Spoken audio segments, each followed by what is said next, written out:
Gautam Buddha story 3। इस दुनिया में कोई गरीब नहीं। एक समय की बात है, भगवान गौतम बुद्ध एक गांव में धर्म सभा को संबोधित कर रहे थे। लोग अपनी विभिन्न परेशानियों को लेकर उनके पास जाते और उसका हल लेकर खुशी खुशी वहां से लौटते। उसी गांव के सड़क के किनारे एक गरीब व्यक्ति बैठा रहता तथा महात्मा बुद्ध के उपदेश शिविर में आने जाने वाले लोगों को बड़े ध्यान से देखता।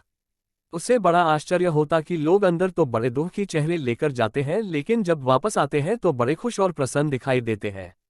उस गरीब को लगा कि क्यों न वो भी अपनी समस्या को भगवान के समक्ष रखे। मन में यह विचार लिए वह भी महात्मा बुद्ध के पास पहुंचा।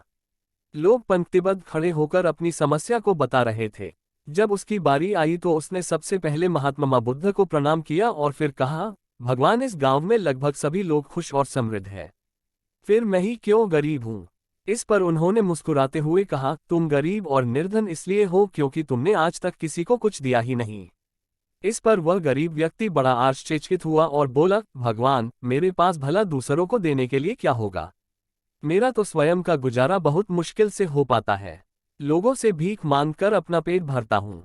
भगवान बुद्ध कुछ देर शांत रहे, फिर बोले, तुम बड़े अज्ञानी हो।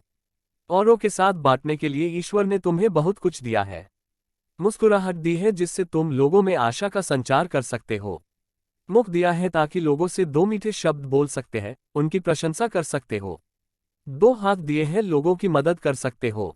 ईश्वर ने जिसको ये तीन चीजें दी है वह कभी गरीब और निर्धन हो ही नहीं सकता।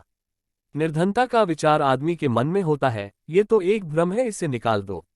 कभी भी मन में निर्धनता का भाव उत्पन्न न होने दो, गरीबी अपने आप दूर हो जाएगी।